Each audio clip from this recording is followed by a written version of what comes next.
Prochazka recently opened up about the real reason he got emotional after Alex Pereira's win over Magomed Ankalaev. Jiri said he doesn't really like Ankalaev, and honestly, he was happy to see Pereira win.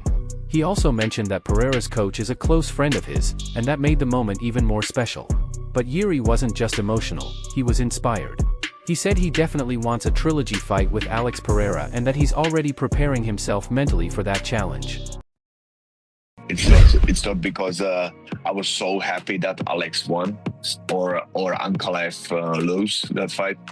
I was so emotional because in that moment I really realized that Pereira won and there is a potential fight between me and him, and that means there is a third chance for me to be successful. And I deeply realized, man, this is something what you have to win or nothing. So I just realized this thing and I said to myself, man, that will be I think the biggest. Now moving on, Demetrius "Mighty Mouse" Johnson shared his honest thoughts about Dana White's upcoming UFC event.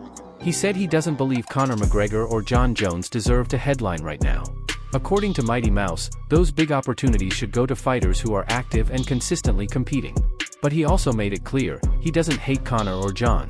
He just feels the sport should reward the fighters who are putting in the work every single time they step in let's the say cage. Jon Jones comes back, he fights Johnson Almeida. He was like, you know what? I want to be on the White House card. What do I got to do? Like, okay, you fight the winner of Volkov versus Johnson Almeida. Bet. And then he beats Johnson Almeida. Then it's okay, perfect. You're going to fight the winner of XYZ on the White House. Perfect. I'm all for it. But I just don't like when somebody's iced, is sitting there chilling. They get to pick and choose what they do. Maybe they earn that right. I have no idea. Right? But for me, I want to see guys who are putting the rubber to the pavement, whether in all the accomplishment Jon Jones has done. It's amazing. I'm not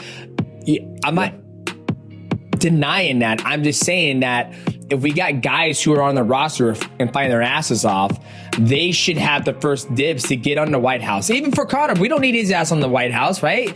But I know him and Donald Trump, they got some good things going, but I just don't want to see other athletes miss out on an opportunity that are fighting. And finally, Michael Bisping talked about Alex Pereira possibly moving up to heavyweight. Dana White isn't really sold on the idea yet, but Bisping said on his podcast that Pereira already walks around at about 220 to 230 pounds. And that's a strong, solid weight to compete in the heavyweight division. He added that Pereira's power and timing could cause serious problems for anyone up there. And fans would absolutely love to see him test those waters. Well, we know he cuts from 234. He was 234 the day after the weigh-ins. He could probably bulk up to 240, 245. That's a good size heavyweight, so there's no problems with that there at all. It all just lines up perfectly. And as I said, in terms of historical matchups, and you can forget about the White House, because the White House is going to be Americans versus non-Americans. That should be the theme. Is to celebrate 1776 after all. He's Brazilian. Tom Aspinall's British, okay? That doesn't work, okay? But he just kicked ass on Saturday. Tom Aspinall's probably going to beat Cyril Gane. Do that matchup, first quarter of 2026, kickoff Paramount in style. There you go. There's a big matchup. Can Pereira become the first ever three-weight division champion? And guess what? If he loses... That's all for today's MMA Flash Update. If you enjoyed the video, don't forget to like, share, and subscribe to the channel for more MMA news and fight updates every day. Thanks for